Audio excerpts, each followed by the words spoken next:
பாஜக தலைவர் மாற்றமா? ஒன்று கூடும் மூத்த தலைவர்கள் முக்கிய முடிவெடுக்க போகும் பாஜக டெல்லி மேலிடம். அண்ணாமலையின் வருகை எப்போது? அதிமுகவின் இன்றைய சூழ்நிலைக்கு பாஜக தான் காரணம் என்பதை ஏற்றுக்கொள்ள மாட்டேன். அது அவர்களது வேலையும் இல்லை. செம்மலை அதிரடி. அதிமுகவிலிருந்து விலகினார் செம்மலை. அரசியலிலிருந்து ஓய்வு பெற்றார் PT பழனிவேல் தியாகராஜன். திமுக கூட்டணியின் ஒட்டுமொத்த செயல் திட்டமும் பாஜகவை நோக்கியே இருந்தது என்று வெளிப்படையாக பளிச்சென்று பேசிய திருமா. விஜய் அதிமுகவை ஒரு பொருட்டாகவே கருதவில்லை. அதிமுகவை காப்பாற்றுவது கடினம். எடப்பாடியை பதவி நீக்கி செய்யும் வேலையை தொடங்கிய SP வேலுமணி தரப்பு. தமிழக அரசியல் களத்தில் என்ன நடக்கிறது வாருங்கள் இந்த வீடியோவில் பார்க்கலாம். அதற்கு முன்பாக நமது சேனலை சப்ஸ்கிரைப் செய்து கொள்ளுங்கள். அன்பு தமிழ் நெஞ்சங்களுக்கு அன்பு வணக்கம்.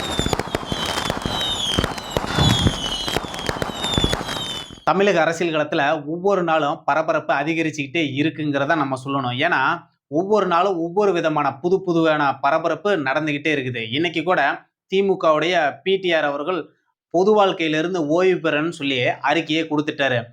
அதிமுகவிலிருந்து விலகிறன்னு சொல்லி செம்மலை அவர்கள் இன்னைக்கு பேசியிருக்கிறாரு. அதுவும் விட முக்கியமானதா தமிழக பாஜக தலைவர் மாற்றப்படுவாருங்கிற ஒரு செய்தியும் வெளிப்படையாகவே பேசப்பட்டு வருகிறது. நாளை கோயம்புத்தூர்ல பாஜகவுடைய முக்கிய தலைவர்களுடைய சந்திப்பு நடக்க இருக்குது. அதுல BL சந்தோஷ் அவர்கள் தான் தலைமை தாங்க போறாரு. அவர் தான் அண்ணாமலையோட குருங்கிறதும் சொல்லப்பட்டு வருகிறது அரசியல் களத்துல. அவரோட தலைமையில தான் முக்கிய தலைவர்களோட சந்திப்பு நடக்குது. அண்ணாமலை அவர்களும் நாளையோ அல்லது வருகின்ற 26ஆம் தேதியோ அமெரிக்கா பயணத்தை முடிச்சுக்கிட்டு இந்தியா திரும்புறாரு திரு அண்ணாமலை அவர்கள். இந்த தேர்தல் களத்துல கூட பாஜகவோட டெல்லி மேலிடம் தமிழக அரசியல் களத்துல எதுவுமே நடக்க போறதில்லைங்கிற ஒரு முடிவுக்கு வந்துதான் ஒட்டுமொத்த தமிழக பாஜக விட்டுட்டு இந்தியாவில் இருக்கிற ஒட்டுமொத்த பாஜக சிஸ்டமும் மேற்கு வங்காளத்தை மையமா வச்சு அவங்களோட தேர்தல் களப்பணியை செஞ்சாங்க. அதுல பாஜக வெற்றியும் பெற்றுட்டாங்க. ஆனா தமிழக பாஜகவை அவங்க ஒரு பொருட்டாவே எடுத்துக்கலங்கிறதா உண்மையான விஷயம். ஏன்னா இன்னைக்கு இருக்கக்கூடிய தமிழக பாஜக வந்து பார்த்தீங்கன்னா அவங்களுடைய பணி, அவங்களுடைய தோரணை எதுவுமே சரியில்லை அப்படிங்கிறதான் டெல்லி மேலிடத்தோட ஒரு முடிவாகவும் இருக்குது.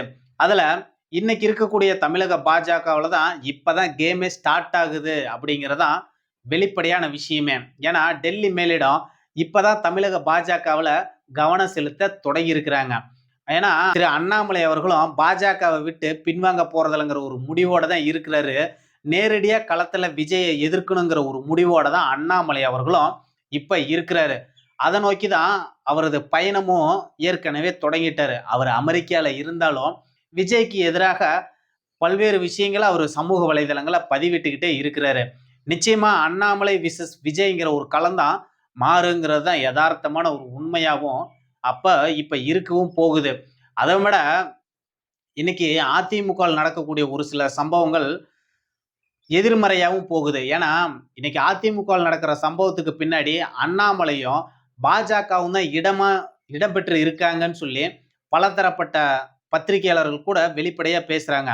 அதிமுக நடக்கிறதுக்கும் அண்ணாமலைக்கு என்ன சம்பந்தம்? ஏன்னா இந்த கூட்டணி அமைஞ்சிச்சுன்னா நான் தலைவர் பதவியிலிருந்து இருக்கவே மாட்டேன்னு சொல்லி இருந்த தலைவர், கூட்டணி அமைச்சதுனால தேர்தல் காலத்திலே நிக்க மாட்டேன்னு சொல்லி சொன்ன தலைவர், இன்னைக்கு நடக்கிற அதிமுக சூழலுக்கும் அண்ணாமலைக்கு என்ன சம்பந்தம்?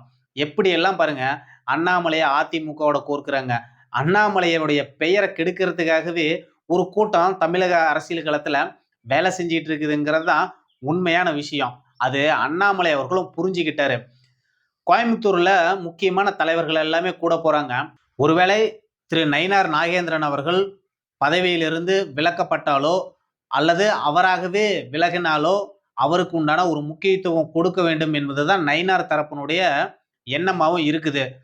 மற்ற முன்னாள் தலைவர்கள் எப்படி தலைவர் பதவி விட்டு விலகும் போது ஒரு முக்கியமான பொறுப்பு கொடுத்து விலகினாங்களோ அதே மாதிரி எனக்கும் கொடுங்கன்னு தான் நயினார் தரப்பினுடைய கேள்வியாகவும் இருக்குது. நயினார் தமிழக பாஜக செஞ்ச சாதனைக்கு அவருக்கு மத்திய அமைச்சராக கொடுத்துடலாமா, ஆளுநராக கொடுத்துடலாமா? இவர் செஞ்ச வேலைக்கு இவரை இன்னும் துரத்தி விடாம பாஜகவோட தொண்டர்கள் வச்சிருக்கிறதே பெரிய விஷயம்னு தான் தொண்டர்கள் பல பேரும் கருத்துக்கள் எல்லாம் தெரிவிச்சுக்கிட்டு இருக்கிறாங்க. நிச்சயமா இந்த இடத்துல அண்ணாமலை தான் நம்ம பொருத்தி பார்க்க முடியும். விஜயனுடைய ஸ்மார்ட் அரசியல், சமூக வலைதளத்துல ஸ்மார்ட்டா செயல்படக்கூடிய விஜய் அவர்களோட ஆதரவாளர்கள் மத்தியில அண்ணாமலையோட ஆதரவாளர்கள் இருந்தா மட்டும்தான் இப்ப இருக்கக்கூடிய தமிழக அரசியல் களத்துக்கு ஈடு கொடுக்க முடியுங்கிறது தான் யதார்த்தமான உண்மை. இந்த உண்மையை புரிஞ்சுக்கிட்டாங்க அப்படின்னா டெல்லி மேலிடம் தமிழக பாஜகவை காப்பாற்ற முடியும். இல்ல அப்படின்னா எக்காரணத்து கொண்டும் தமிழக பாஜகவுக்கு சவக்கூலிதாங்கிறது தான் கள யதார்த்தமான நிலவரமாவும் இருக்குது. இப்பதான் டெல்லி மேலிடமும் கொஞ்சம் கொஞ்சமா உணரத் தொடங்கி இருக்கிறாங்கிறது தான்.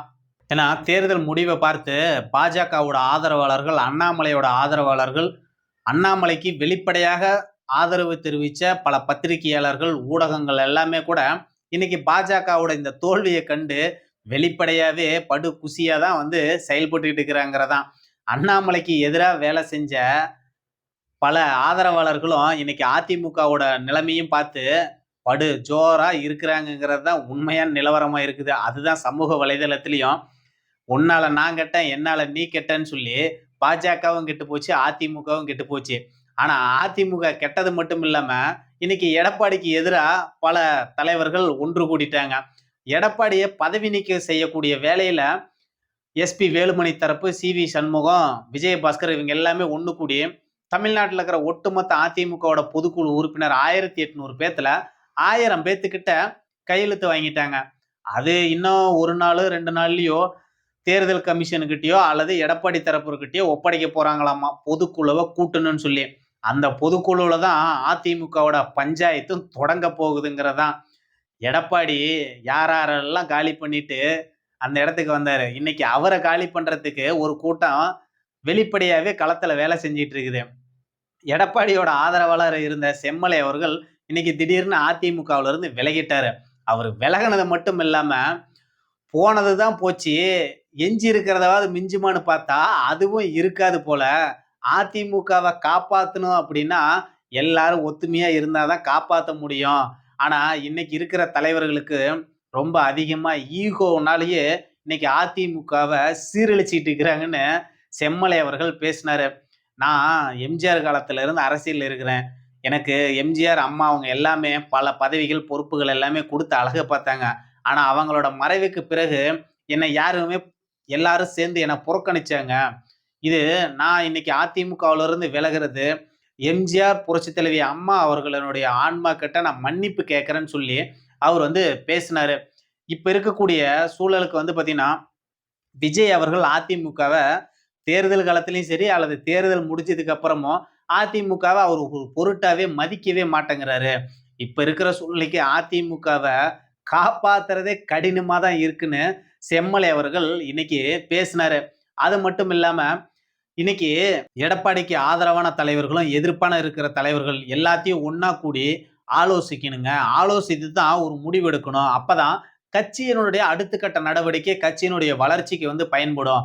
ஈகோவெல்லாம் பார்த்துட்டு இருக்க கூடாது. இன்னைக்கு இருக்கக்கூடிய சூழலுக்கு தகுந்த மாதிரி தலைவர்கள் முடிவு பண்ணணும். அது மட்டும் இல்லாம மூத்த தலைவர்கள் கூட இருக்கக்கூடிய ஈகோவெல்லாம் விட்டுட்டு கட்சியினுடைய நலனுக்காக செயல்படணும். இன்னைக்கு எம்ஜிஆர், அம்மா அவங்க எல்லாமே கட்சி எப்படியெல்லாம் பாடுபட்டு வளர்த்தாங்க. ஆனா இன்னைக்கு அந்த கட்சி இருக்கக்கூடிய சூழல் ரொம்ப பரிதாபமா இருக்குது. இன்னைக்கு அதிமுக இந்த நிலைமைக்கு காரணம் பாஜக காரணங்கிறதெல்லாம் தவறான விஷயம். அது அவங்களுக்கு வேலையும் இல்லை. இங்க இருக்கக்கூடிய தலைவர்களுடைய ஈகோ தான் அதிமுகவுடைய இன்ற நிலைக்கு முக்கியமான காரணமாகவும் இருக்குது. அதே மாதிரி ஆட்சியினுடைய செயல்பாடு திருப்தி அளிக்காம தான் இன்னைக்கு ஒரு மாற்றம் தான் டிவிகேக்கு மக்கள் வாக்களிச்சிருக்கிறாங்க. அதை நம்ம ஏத்துக்கணும். அவங்களுக்கு ஆதரவு கொடுக்கறதும் எதிர்க்கிறதும் மூத்த தலைவர்கள்லாம் ஒண்ணு கூடி ஆலோசித்து ஒரு முடிவு எடுத்தா அது ஆரோக்கியமான கட்சியா இருக்கும். அது வளர்ச்சிக்கும் பயன்படும். இந்த மாதிரி தனிநபர்களுடைய செயல்பாடு நிச்சயமா கட்சியை பின்னோக்கி தான் கொண்டுட்டு போகணும். செம்மலை அவர்கள் இன்னைக்கு அதிமுகல இருந்து விலகக்கூடிய பத்திரிகையாளர் சந்திப்புல அவர் பேசினாரு.